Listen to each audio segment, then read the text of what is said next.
Olá, bom dia. Estamos aqui com as nossas conversas sobre a linguagem escrita nesse momento que vivemos. Hoje vamos falar de uma linguagem, de um tipo específico de dramaturgia, que é um monólogo, com quem entende do assunto, o grande ator Henrique Schaffer, que, enfim, entre outras coisas, além de monólogo, já fez várias outras coisas, mas tem um monólogo aí paradigmático. Vem falar um pouco com a gente sobre essa experiência.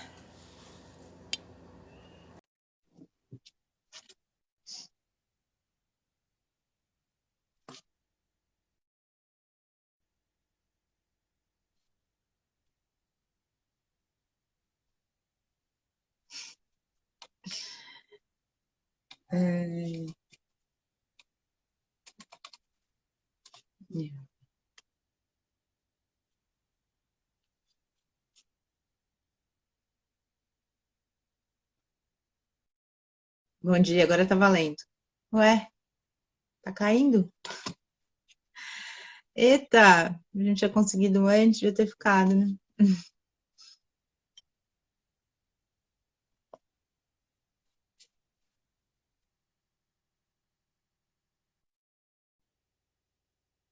Tá caindo. Ai, meu Deus, hoje tá engraçado isso aqui. De novo.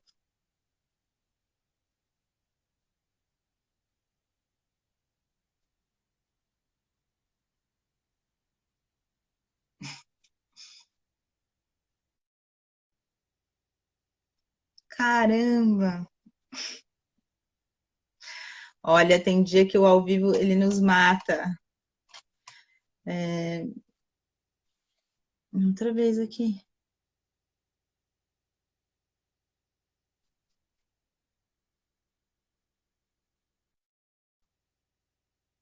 Tá caindo. E a gente fez um teste hoje agora há pouco e deu certo. Ai, ai, ai, ai, ai.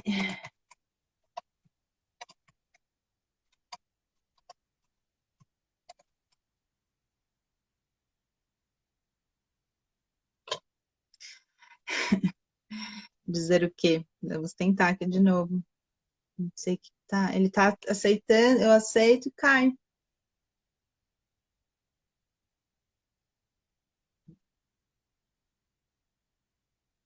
Vou tentar de novo aqui com o Henrique.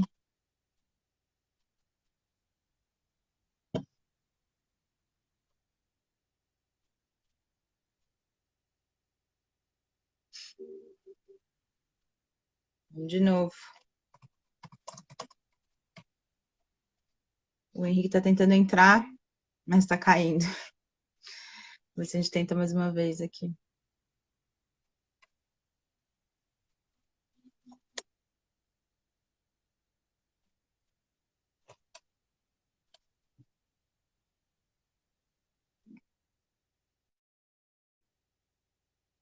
Cai. Eu falo, não adianta a gente fazer teste, porque a gente fez teste 2 minutos antes. Há 2 minutos atrás deu tudo certo. Agora tá tentando entrar e cai. Ah, Jesus.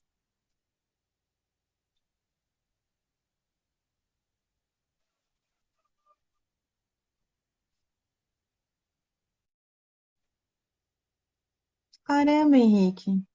Gente, a gente fez um teste. Daqui a pouco ele entra. Aproveita para divulgar o programa de rock de hoje, a Zilda.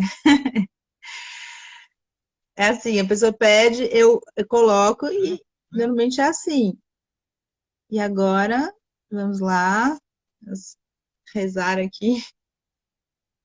A gente faz tudo direitinho em vez dele. Não tá dando. Henrique, não sei o que fazer.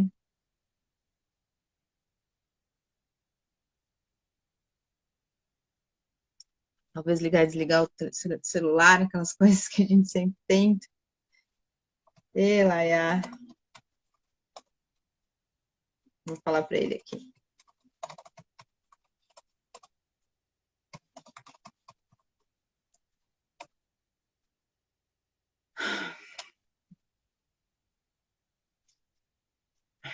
Mais uma vez, vamos tentar.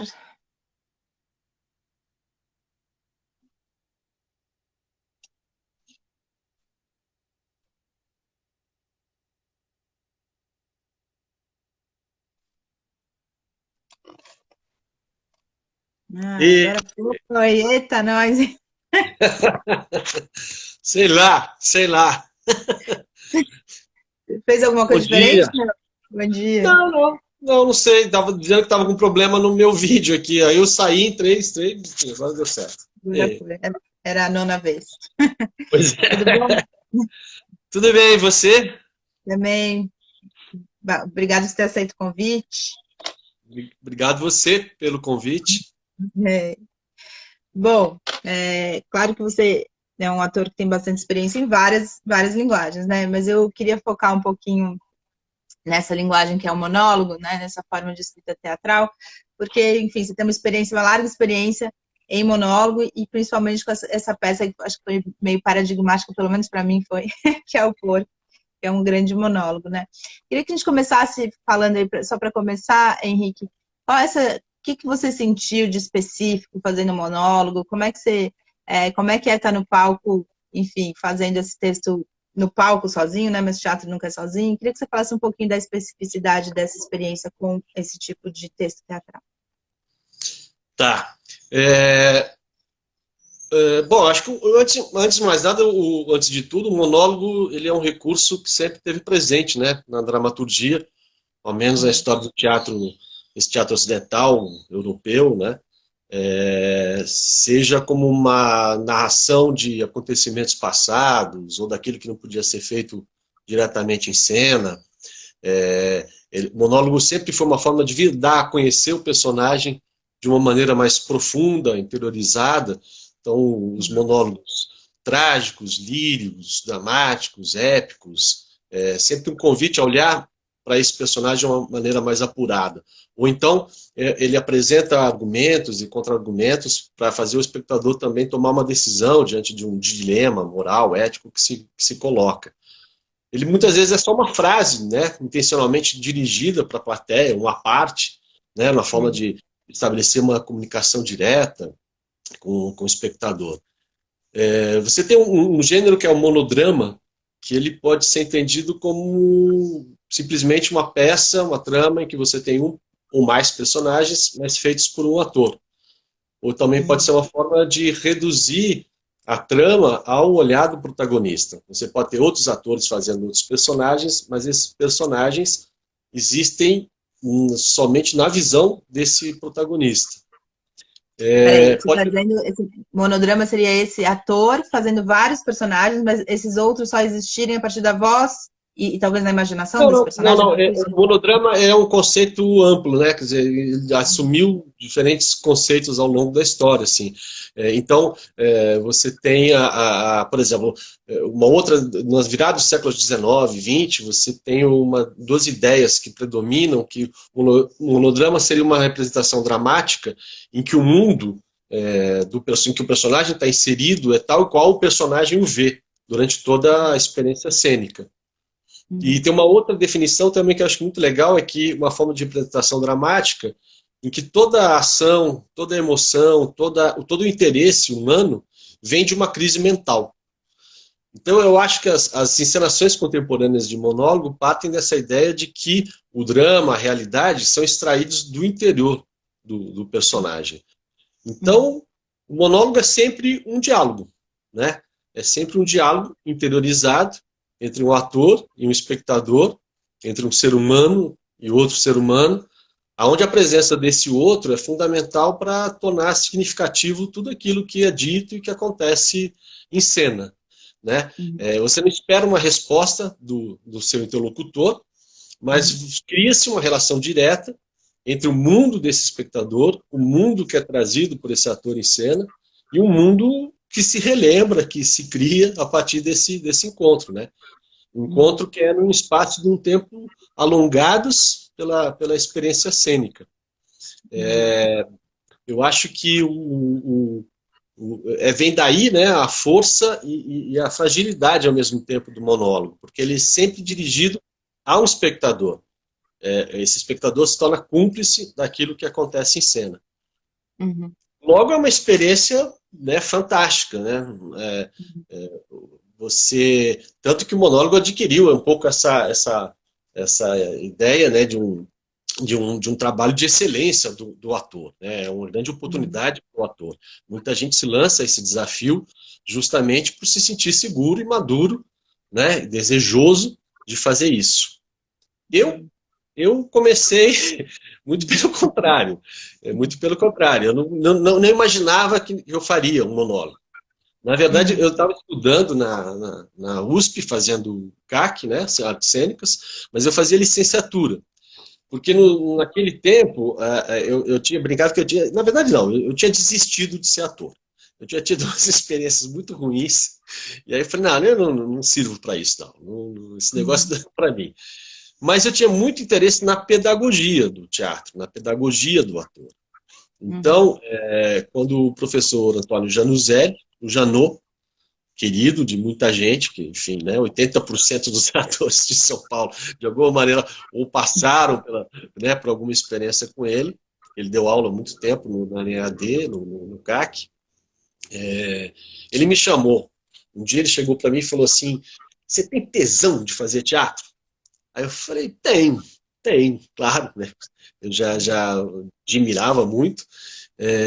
E aí ele me chamou para ler um texto com ele. E eu fui movido por esse interesse. Ele coordenava o laboratório do ator dramático lá na USP, e eu fui com essa intenção. Falei: puxa, vai ser uma oportunidade ótima, né, o professor me chamar para fazer um trabalho em que a pedagogia do teatro, a pedagogia do ator, os processos do ator que estão aqui, né, colocados. A gente não tinha intenção, não sei se ele tinha também, de um dia fazer esse monólogo para o público. A gente começou esse processo no ano de 2000. Em 2003, a gente mostrou lá dentro da USP, para os alunos e professores, e aí aconteceu alguma coisa assim impressionante. Enfim, aconteceu. E aí a gente resolveu, então, levar esse espetáculo para a cena, para a cidade. Uhum. O espetáculo é o Porco, né? Que você ficou muitos anos fazendo, né, Henrique? Bom, você está contando que desde 2000 você ficou em processo com ele, processo de 3 anos e depois muito tempo em cena, né?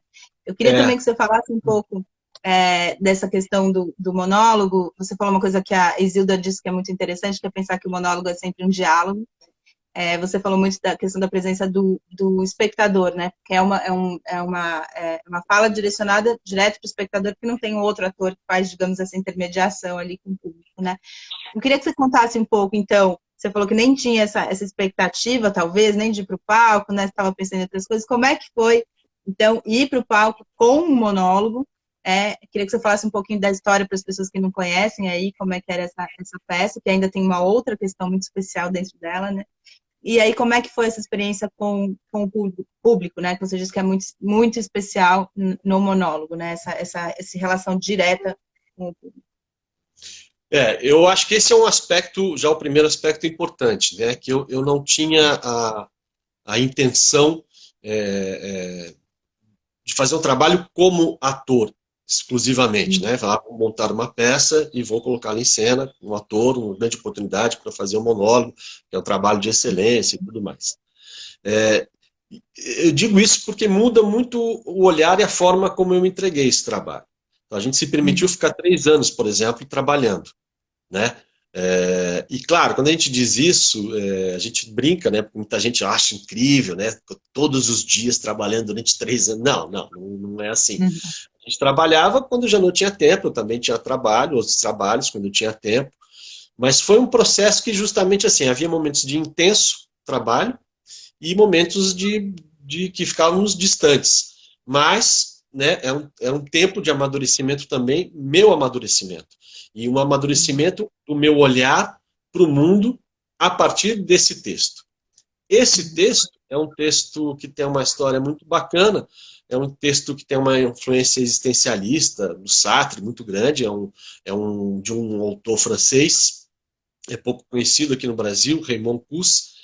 Ele produziu na década de 70, mas ele não escrevia para teatro, ele escrevia literatura na França, e um dia, não sei bem como, ele foi ao palco falar um texto dele, que era um outro livro, uma outra obra dele.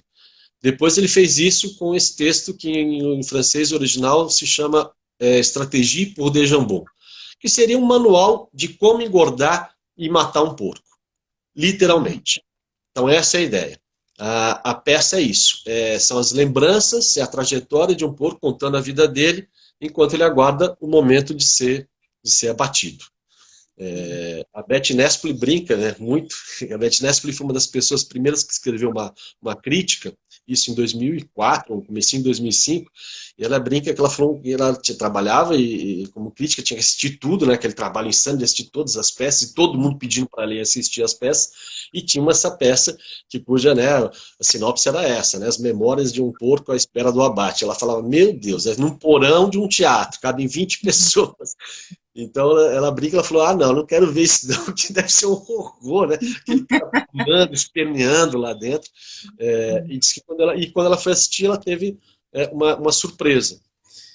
Durante o processo, quer dizer, como o Janot tem um trabalho muito específico, muito aprofundado, né, sobre o ator, e não só sobre o ator, mas sobre o ser humano que esse ator é.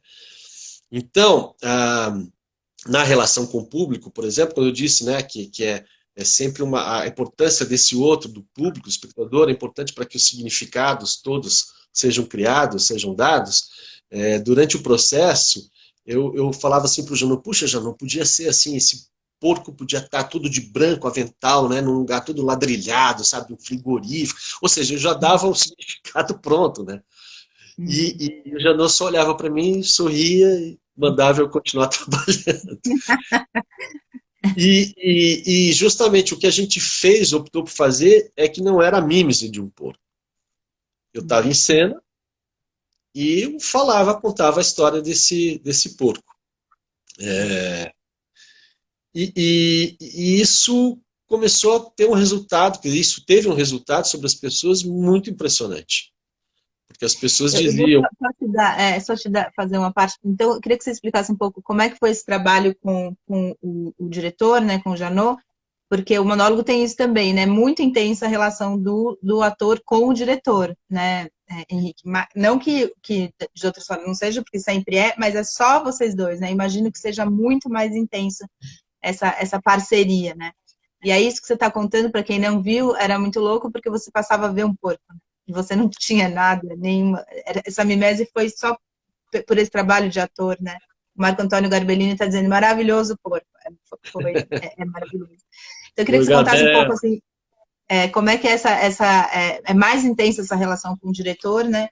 E o que foi que vocês trabalharam aí? Você está falando essa questão do ser, do ator e tal. O que foi? O que você diria, apesar que ninguém sabe exatamente, né? Mas que fazia com que a gente visse um porco com você simplesmente falando esse texto? Então, o trabalho com o Janot, como eu estava interessado nos aspectos pedagógicos, então todo exercício, todo procedimento, tudo que o Janot pedia para eu fazia com muita intensidade. Eu queria entender o que resultaria aquilo. Então, no começo do trabalho, é um trabalho que o Janot chamava, ou chama ainda, não sei, porque ele vai mudando um pouco, né, todo o pensamento, os princípios, mas era um trabalho de limpeza. De limpar todo o maneirismo, limpar toda a convenção, a vaidade, a ansiedade, enfim, todo condicionamento, né, todos os vícios de linguagem corporais e gestuais. Porque se trata o ator em cena, ele é a linguagem. Né? O ator em cena, e quando eu digo ator em cena, é o próprio espaço concreto e ficcional, é o texto que ele diz, é o corpo dele, são as ações dele, e nessa relação com o outro. Não é um trabalho... Claro, eu vejo monólogos, muitas vezes, de atores maravilhosos, incríveis, mas que ele está lá. Ele está lá no palco e eu estou aqui. Né? Em que isso não se dá. Ok, também pode acontecer, mas não era a nossa opção. Não se trata simplesmente de olhar para o espectador, muito pelo contrário, a gente evitava isso, pelo menos no começo da peça, de ter essa coisa visual, porque inclusive era muito próximo, né? A gente optou por fazer muito próximo, que a gente ele queria essa preciosidade, né, da expressão dramática ali, perto do espectador, o espectador junto com ele, construindo significados. Então, nesse trabalho de limpeza, o que nós fazíamos? Era uma coisa muito simples. No começo ele pedia para eu ler esse texto. Eu li, fiquei meses lendo o texto a partir de procedimentos. Ele pedia para que eu me movimentasse, ele pediu para que eu entrasse lá, tinha um armário dentro da sala do CAC, eu entrava, me trancava dentro do armário, ficava falando do texto lá dentro, dançava falando esse texto, improvisava ações. Depois eu fui criando o que ele chama de mapa mundi, né? Então, tipo, um cartaz, uma cartolina no chão, e eu ia escrevendo, como fazendo um roteiro daquilo que saltava naquele momento, era mais importante, que me saltava dentro do texto, como marcante, como etapa, trajetória desse personagem, dessa trama, dessa história que ia acontecendo. Enfim, foram exercícios assim durante muito tempo, muito simples, não tinha em nenhum momento uma discussão, um trabalho de mesa, um trabalho de análise, nunca fizemos isso. Às vezes a gente conversava sobre, depois que a gente fazia lá 2 horas de trabalho, às vezes a gente parava não, às vezes não, você parava e ele perguntava o que tinha acontecido, como é que tinha sido para mim. E eu contava, e a gente escrevia, né, muito dessas coisas, essas descobertas que a gente ia fazendo. E eu acho que eu comecei a me dar conta que este mundo deste porco, né, e começava a encontrar ressonância no meu mundo, no meu corpo. Aquilo que o porco dizia era algo que, de repente, acontecia alguma coisa na minha vida e eu falava, olha, ou muitas vezes eu estava ali falando o texto e aí eu tinha uma lembrança física intensa, emocional, né, de pensar também sobre aquilo, e que eu falava, nossa, é isso que o porco está passando. Então, isso foi dando, eu acho que ao texto, ao que eu dizia e a como eu dizia, vamos dizer, uma verdade, vamos chamar de verdade, mas eu acho que não é bem essa palavra, mas em que esses mundos começaram a se encontrar. E eu acho que é por isso que as pessoas começavam a ver um porco. Por uma outra via, por uma via de que aquilo que se dizia com uma propriedade de dizer simplesmente, não de interpretar, né? Não de ser um porco, mas de dizer aquilo. Como um veículo para que esse texto, porque esse texto é incrível, assim, ele é incrível. Mas, ao mesmo tempo, eu peguei uma vez, ganhei de um amigo um manual de criar porcos, eu lia, e tinha coisas que eu comecei a ler, isso que é uma bolota, que o porco fala, isso que não sei o que, esse é o processo. Era isso, era literal. Uhum. Então, é interessante pensar duas coisas que você falou. Primeiro, do diretor, né, do Janot, falar de limpar, né, e não ficar preocupado em pôr mais coisa, né, em aprender a interpretar mais. E a outra é que vocês nunca fizeram o que a gente chama de trabalho de mesa, para quem não é do teatro, que é ficar lendo e interpretando, analisando aquele texto, né, entendendo aquele texto pela via, digamos assim, racional. Você disse que eles não fizeram isso. Você ficava, digamos, num trabalho exaustivo, entre aspas, mas de falar esse texto, de falar esse texto. E aí ele foi essa forma foi permeando, foi entrando por outras vias, que não exatamente aquelas de ficar analisando muito texto, que às vezes às vezes dá vontade, né, de ficar, olha aqui, isso, aquilo. É uma forma também, nenhuma das duas é certa nem errada, né, mas falando da sua experiência.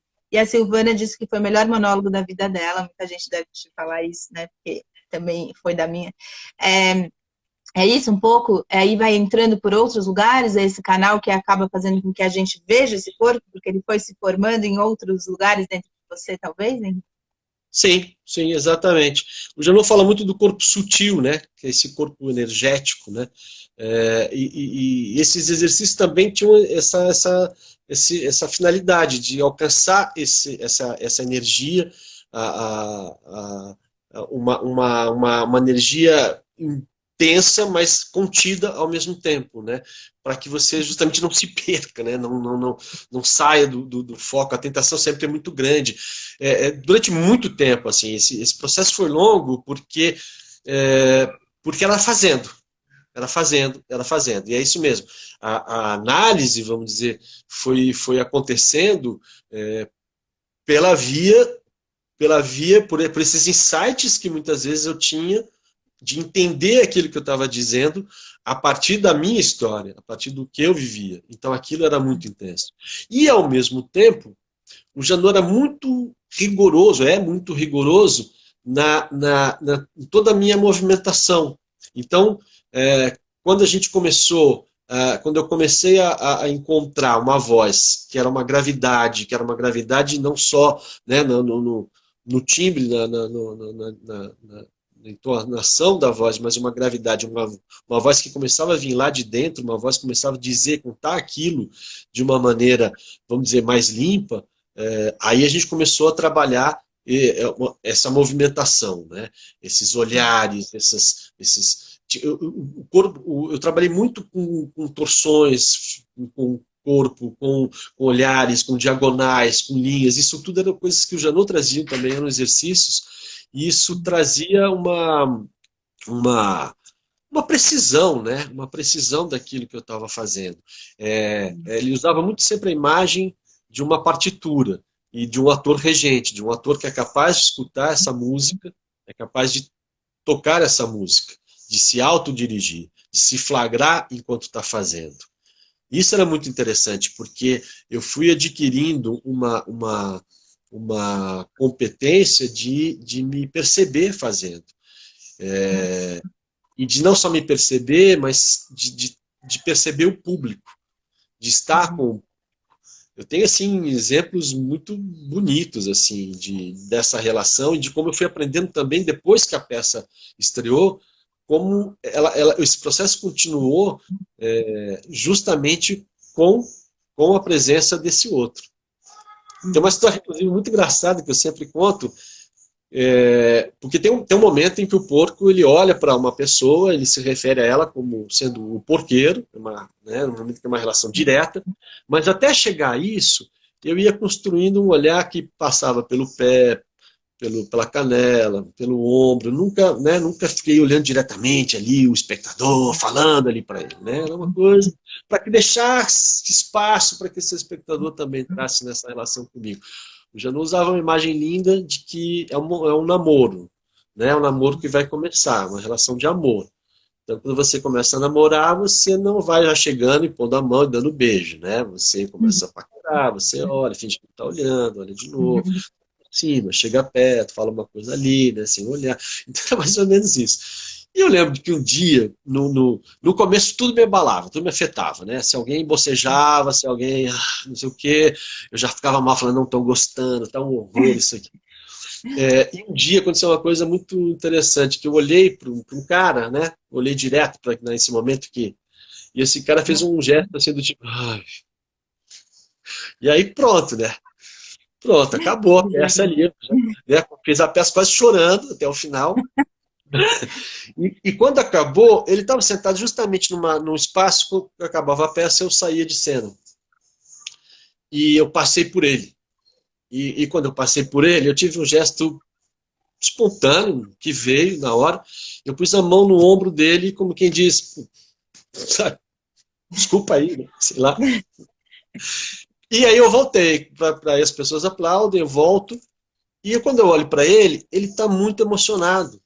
Ele está muito tocado, aplaudindo assim, me olhando e aplaudindo muito entusiasmado. E eu falei, opa, o que aconteceu aqui, né? O que aconteceu? E me parece que este gesto da mão no ombro, pelo menos eu construí essa ficção assim, porque me sentiu, que pôr a mão nesse momento foi o gesto mais teatral, vamos dizer assim, que eu podia ter de encontro com essa pessoa. E dali eu comecei a entender muita coisa nessa relação com o espectador. Como é que foi como é que você, fazendo esse monólogo, você falou desde o começo aqui, né? Esse monólogo, essa relação direta com o público. Como é que foi durante tanto tempo que você fez a peça passar a não ligar tanto para as reações ipsis literis, né? Do público? Acho que é isso que você está falando um pouco, né? Não importa se está bocejando, não quer dizer que também não está em contato profundo com a peça, né? Pode ser, cada um tem uma reação. Às vezes, quando a coisa chega muito na pessoa, ela tem alguma reação que não é a padrão, digamos. Como é que você foi construindo isso de não se afetar tanto e, ao mesmo tempo, continuar nessa relação profunda com o público? Porque senão, como você falou desde o começo, não tinha peça. Né? É uma relação sintrópica, né? Uau! Água, floresta chegando. Sintrópica. É, naquele espaço, naquele momento, você está ali, aí eu já estava em cena sempre, o público vai entrando, as pessoas vêm da rua, vêm conversando, vêm, e nós vamos ali começar um encontro. Hum.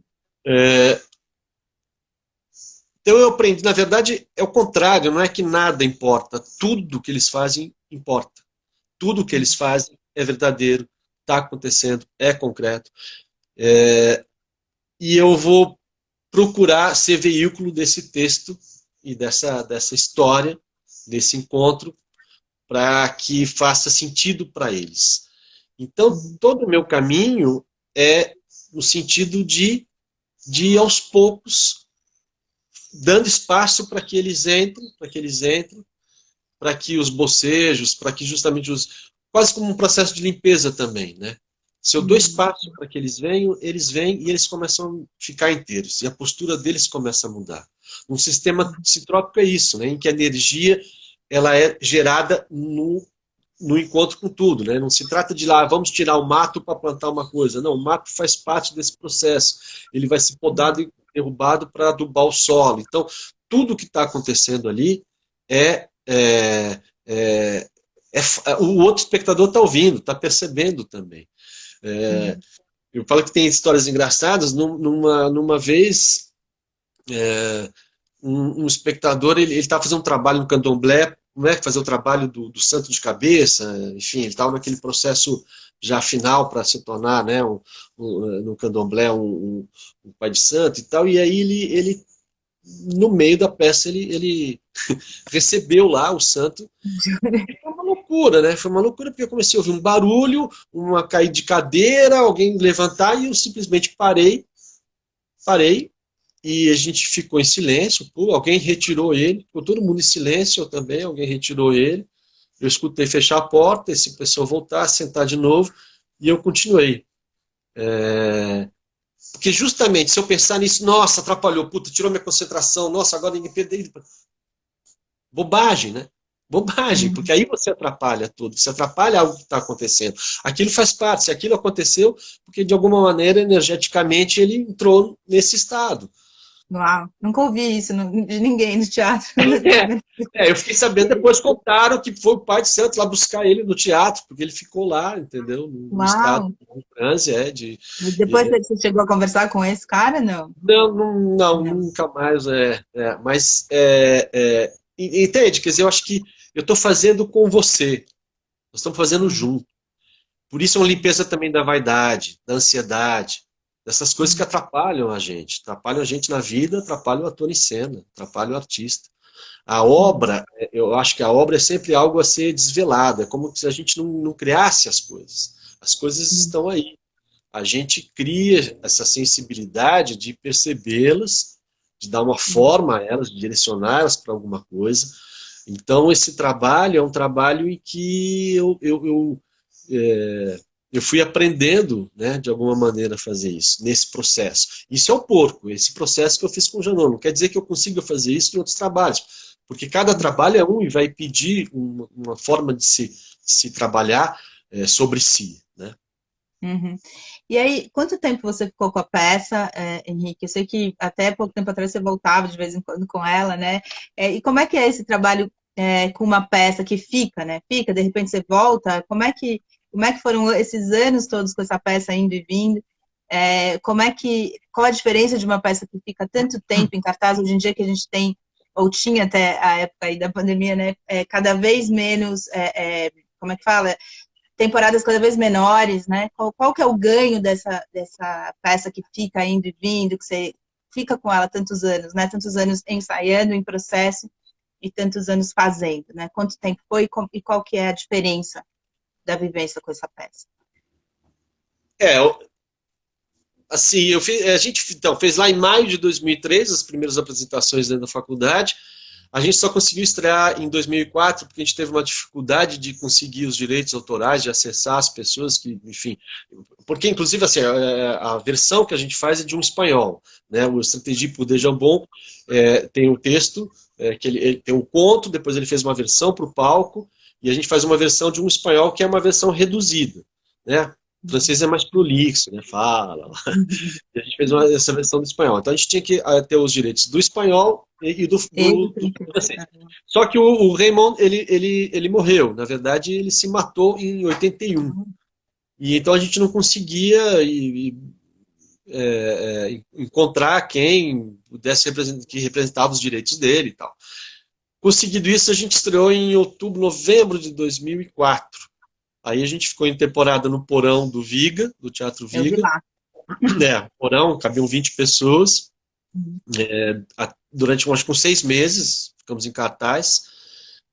Depois a gente foi fazendo temporadas no Centro Cultural, em vários lugares. A gente começou a viajar, a gente fez... Até 2008 a gente fez bastante, assim, regularmente.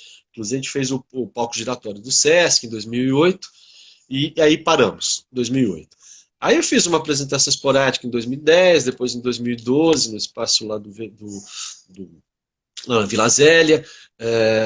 Em 2013, eu fiz lá na Consolação. Assim, algumas apresentações, uma temporada, e aí a gente parou mesmo. Aí em 2018, 5 anos, portanto, a gente ficou sem fazer. A Velha Companhia estava inaugurando um espaço, a Zona Franca, me convidou para fazer também. E aí foi engraçado porque o Janot já não queria mais, né? O Janot sempre falava assim, poxa, esse trabalho vai ser muito incrível, porque você está fazendo agora, mas quando você tiver daqui 10 anos mais velho, um outro corpo, outra maturidade, outra... Só que daí ele não queria mais. Ele falou assim, foi muito legal, foi muito especial, foi muito bacana, tá bom, vamos ficar... Não sei se é uma desconfiança, mas aí eu insisti, porque eu falei, Janot, é muito louco, porque... tem uma necessidade de fazer de novo, porque é como se eu tivesse criado um trabalho que é isso, não só uma peça, mas é também um trabalho sobre mim, eu me trabalho com ela, e me trabalho muito. É impressionante o que acontece, justamente porque tem esse registro que é um registro das entranhas do trabalho. Né, da forma como ele foi feito. E é uma forma prática, não tem como me explicar muito. É fazer esse trabalho dessa maneira como a gente fez. E aí fiquei muito feliz, porque daí no ano seguinte a gente fez lá no Itaú Cultural, e aí ele deu uma declaração dizendo que ele realmente estava achando que não devia fazer, que não sei o quê, e que ele ficou muito impressionado que a gente fez um ensaio, que eu li o texto para relembrar, eu li na frente dele. Depois eu fiz um segundo, ainda lá olhando o texto, fiz um terceiro, e na quarta vez que a gente fez, ele falou, pronto, tá aí a peça, de novo. 19 anos depois. Porque é isso mesmo, assim, se você me pedir agora, fala um trecho do texto, eu não lembro. Aliás, eu tenho esse problema de memória, eu não sei nenhuma peça, às vezes eu encontro atores, amigos meus, falam, aquele texto falavam e falam, eu não lembro como começa a primeira frase que eu falava na última peça que eu fiz. Mas quando eu começo a fazer e me movimentar, isso que é interessante. Quando eu começo a me movimentar na movimentação da peça, o texto vem. É impressionante, é muito louco. E vem não só o texto, como vem um registro. E agora um registro justamente mais amadurecido. Né? O porco envelheceu. E envelheceu os pensamentos dele. Essa é uma frase da peça, inclusive. Bom, eu lembrei. A gente que não é ator, enfim, convive muito com ator e tal, ouço muito vocês falarem isso, mas será que você consegue pôr em palavras de alguma forma, Henrique, o que é isso, esse registro que fica no corpo, né? Acho que você deu um exemplo super bacana, quer dizer, se eu pedir para você falar agora, você não lembra, mas você indo, quer dizer, indo inteiro, né? Colocando em ação, né? Isso volta de algum outro lugar, não é dessa memória que é a mesma que a minha, é outra, né? Como é que é isso? Como é que é esse ficar no corpo? Onde que é esse registro? O que acontece? Que mágica é essa aí do ator com esse texto, com essa obra, que se dá num lugar tão único, assim, que quem não é ator não consegue pegar isso, entender, acessar? O que é isso aí? Como é que você coloca em palavras? Eu acho que cada ator vai ter uma forma diferente de Uhum. traduzir essa experiência, né?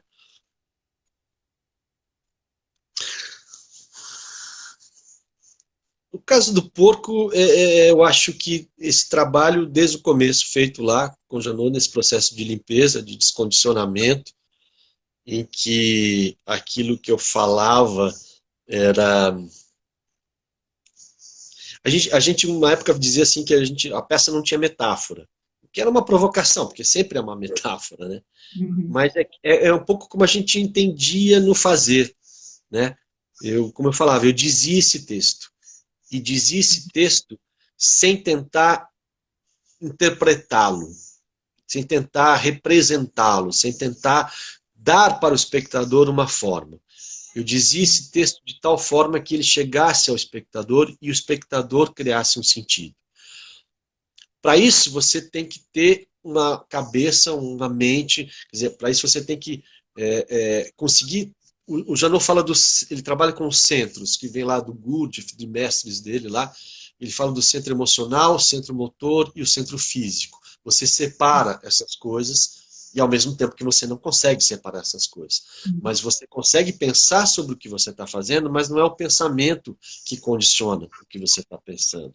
Para isso você tem que ter um treino físico. E o treino físico, no começo, para ativar esse estado energético, por exemplo, como eu falei, eu ia lá no Viga 2 horas antes, e eu fazia 1 hora, eu falava esse texto no espaço da piscina lá do Viga, o espaço grande que tinha lá, e dançava, altamente energético, suava, ficava, né? E ativar essa energia era fundamental nesse momento. Até um dia, que eu acho que, né, estou falando um pouco da experiência, porque eu não sei explicar, né? Acho que talvez tem que. O Janot começou a falar que a peça estava ficando muito gritada. No começo tinha muito isso, muitas vezes ele falava, não, não, não. Nos ensaios, muitas vezes começava, ele vinha, punha a mão em mim, fazia eu centrar de novo, para entender que eu estava gritando, estava mal, né? E você tinha que conter isso tudo. Então ele ia. Eu lembro de um dia que eu fiz esse. Ele adorava esse ensaio, ele ia lá para ficar me assistindo, porque ele achava que ele também estava aprendendo, né, nesse processo de ver esse ator fazendo o que eu fazia. Só que começou a ficar muito energia. Eu comecei a achar que tinha que ser isso, né? Todo mundo começou a elogiar. Eu falei, uau, né? Porque tem isso, no começo eu estava ali tímido, mas começaram a elogiar, eu falei, pronto, eu sou um grande ator. Eu tinha desistido de ser, mas eu sou um grande ator. E vou lá, né? E aí teve um dia que eu estava fazendo essa coisa lá, e ele veio, uma hora que eu estava no chão, ele veio e sentou em cima de mim, segurou meu braço, me conteve, e eu comecei a ficar meio desesperado. Ele falou, fala o texto. E eu comecei a falar, ele falou, não, fala o texto. E eu, fala o texto. Então, o Janot tem esse também jeito de trabalhar que ele te provoca reações outras. Não é o cara que está ali falando da cabeça dele para a tua cabeça. Ele vai lá e põe a mão em você. E isso faz toda a diferença. Isso faz você perceber coisas. Se você está lá gritando e põe a mão aqui no meu peito, eu já respiro. Então, isso já começa a criar um corpo energético outro.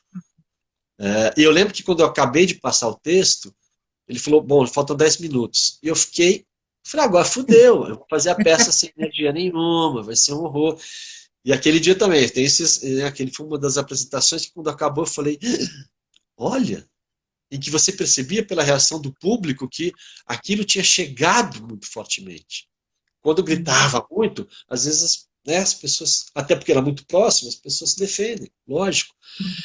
Então, você começa a criar um corpo, você começa a descobrir que você tem um corpo, que você pode ativar esse corpo com respiração, com calma, com o pé no chão, com escuta. Por isso que tudo que o espectador faz, né? Eu lembro um grande ator, de um grande trabalho que eu tinha visto anos atrás, eu fui ver de novo, admirava assim muito, e aí um ator falou, puxa, você viu, tem aquela mulher na minha frente lá, ficar balançando o pé, que saco, me desconcentrou todo. Eu falei, nossa, mas ele é tão grande ator assim, e por que incomoda tanto a mulher balançando o pé? Ela Uhum. balança o pé. Aí você olha pro pé dela. Talvez aí ela Uhum. vê que você está olhando pro pé dela, opa, ela encontra um outro corpo também. Uhum. Então eu acho que é isso. Hoje eu não preciso, nem tenho mais fôlego para ficar lá 1 hora antes dançando e tal. Mas eu consigo, como o Janot relatou, né? Eu consigo, num quarto encontro com ele, ativar essa memória que está em todos os poros, né? Essa memória Uhum, é uma memória, né, da mente, que tem um texto, que tem uma movimentação, que tem um olhar, que tem um gesto, que tem uma vida, uhum. porque se passaram de 2000 agora 20 anos, né? 20 anos, né? 20 anos, 20 anos. Então é um trabalho que às vezes eu tenho vontade de faço sozinho aqui, leio o texto. Ah, daí você É, chama umas pessoas que vai ter muita gente que vai querer ir ver. é, é verdade, é verdade. E como é que isso, como é que você viu, né, Henrique, essa diferença desse tempo aí? Quer dizer, como é que isso você está falando de como afetou você, seu corpo, né, toda a sua, né, você, né, ao longo desse tempo. A resposta do público ao longo do tempo foi se modificando também? Você viu uma diferença nessa relação? E o que que você acha que tem nesse texto, né? O que que é essa história de um porco esperando para o abate? O que que isso gerou de tão intenso nas pessoas? Como é que é esse feedback que você teve também de crítico, de pessoas, enfim, de público ao longo desses anos? E como é que você vê essa relação com o público? Claro, você se modificou, se modifica também, mas você sente algo diferente com o mundo, enfim, aí com a reação do público também? É, sim, sim, sim. Eu já ouvi coisas maravilhosas, né, acerca do trabalho. E isso me alegra porque quando eu lembro do início, qual era a minha intenção no trabalho, e quando eu penso na intenção do Janot, e o Janot, ele era é um grande professor, um mestre para muita gente, e ele estava lá dando aula, né? Aula, aula, aula, aula. E eu fui o ator que mais tempo, mais profundamente trabalhou com ele. E ter esse resultado também é uma alegria de pensar, puxa, eu tive a oportunidade de fazer isso com esse homem, né? Uhum, Ouvimos críticas, assim, foram críticas lindas sobre o trabalho que foram escritas, críticas uhum, incríveis, e relatos de pessoas também incríveis. É isso, a gente ouve ainda pessoas dizendo, quando vocês falam, né, foi um dos mais marcantes, que eu já vi, é maravilhoso saber porque esse trabalho, justamente o trabalho tem esse diferencial, né? uhum, Muita gente fala, né, do trabalho sobre si, muita gente fala, mas é difícil, não é tão fácil, não é tão simples encontrar as pessoas que saibam te orientar nesse trabalho e pessoas que possam se entregar tanto tempo a um trabalho que, a uhum, princípio, nem se pretendia ir para o palco. Então, é muito bom encontrar isso e ver, é possível fazer teatro também dessa forma. É uma forma de fazer, né? Há outras formas. Já fui ver monólogo da Fernanda Montenegro, sentado na última fileira do SESC Consolação Teatro Anchieta, e é uma relação distante, aberta, mas ela é uma mulher incrível, né? uhum, Já estava mais velhinha, tanto é que você vê ela em cena, uau, depois você vê ela ali, mas em cena, uhum, né? Porque tem uma técnica, tem um domínio, tem uma paixão, é uma outra forma de fazer, claro. uhum, Talvez eu não soubesse fazer desse jeito, uhum. não é minha história, não é minha trajetória. Foi muito interessante fazer agora, né? Ano passado, esses 2 últimos anos que eu fiz, depois de 5 anos sem fazer, porque é a mesma resposta em intensidade, mas também estamos vivendo um momento, né? Já estávamos ano passado vivendo um momento, imagina se fosse hoje, né? Bom, hoje não teria, né? Enfim, É. não poderíamos fazer presencialmente. Que, enfim, as urgências também aí da vida, né, estão tão, né, mas o que, que o texto tem? O texto tem como eu te falei, uma carga existencialista. O Raymond, ele adorava Sartre, Sartre era o cara para ele, era a referência dele, para a escrita dele, e acho que duas reações básicas, assim, tinham e continuam tendo com as pessoas. Eu fui uma vez fazer essa peça no interior paulista, numa cidade muito pequena, que nem tinha teatro. Eu fui fazer na Câmara, ela falou que tinha uma Câmara Nova dos Vereadores, linda, tinha lá um púlpitozinho, lá, um palcozinho, e a gente falou, não, eu faço a peça, a condição para fazer essa peça é estar muito próximo do espectador. E a mulher falou, não, mas a gente tem microfone.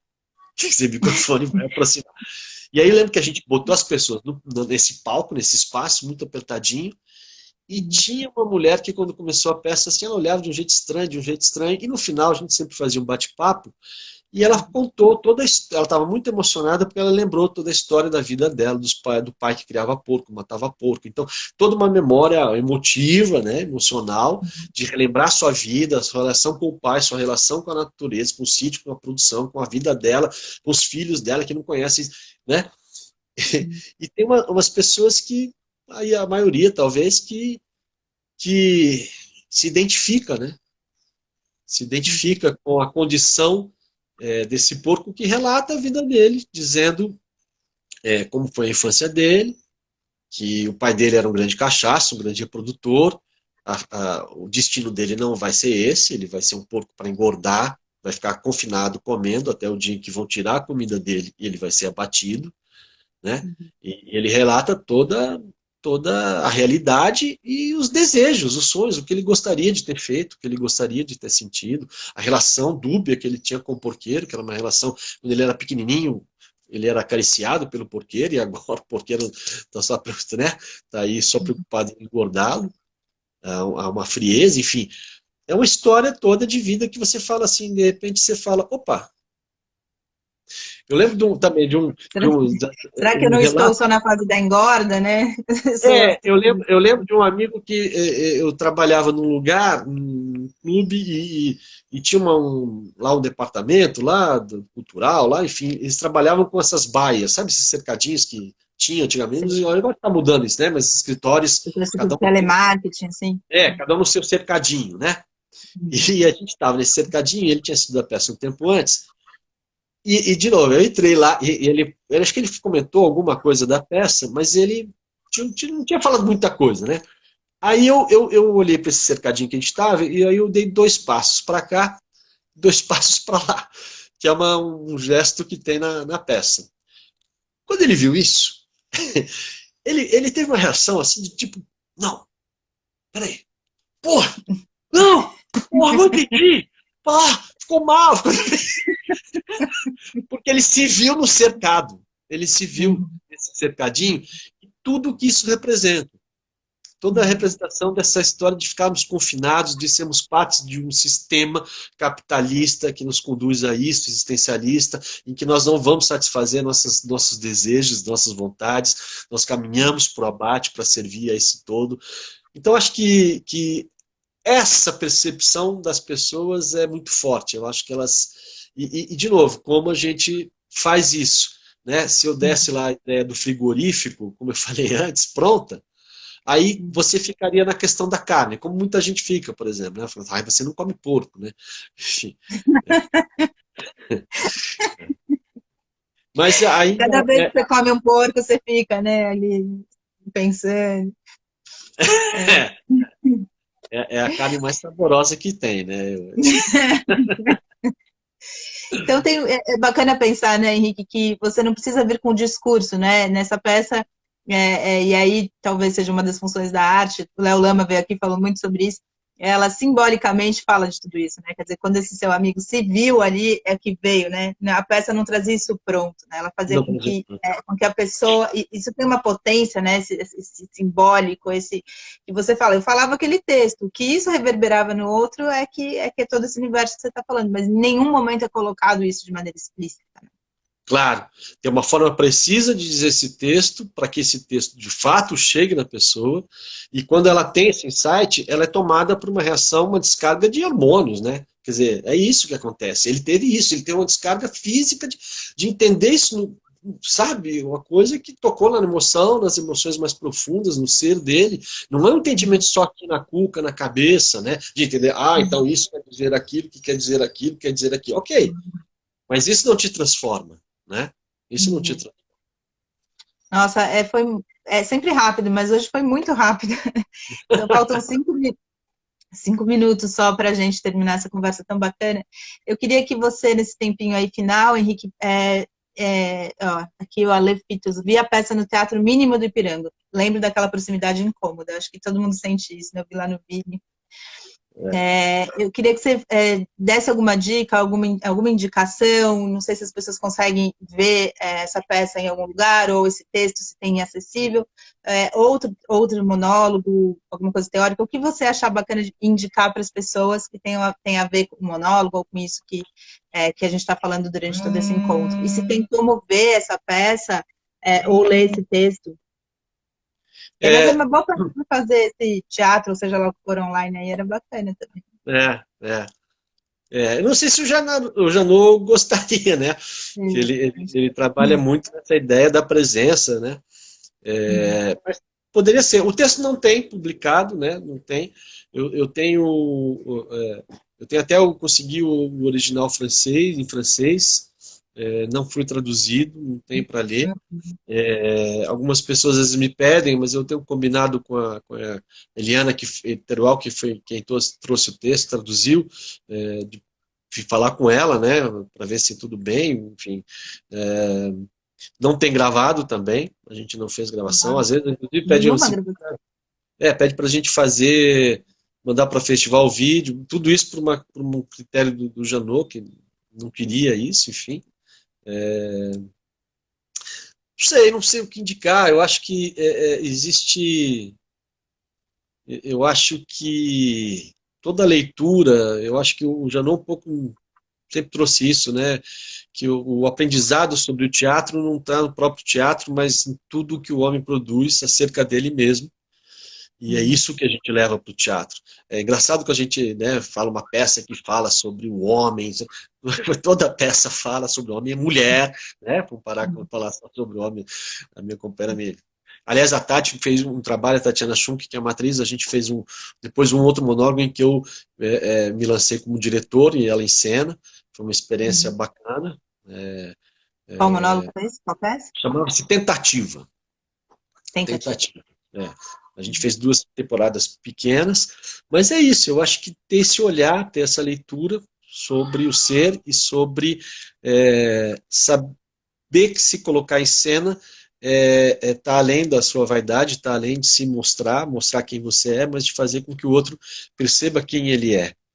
Né? Para isso você tem que se limpar, acho que você falou, né? Em vez de colocar coisas, trata-se de retirar coisas para que essa expressão dramática flua, e a expressão dramática se dá nesse encontro de dois. Por isso que o monólogo inclusive no teatro realista, ele é inverossímil, né? Ele é sempre um sonho, um devaneio, porque uma pessoa falando alta consigo mesma ou para o outro imaginário, né? Não seria teatro.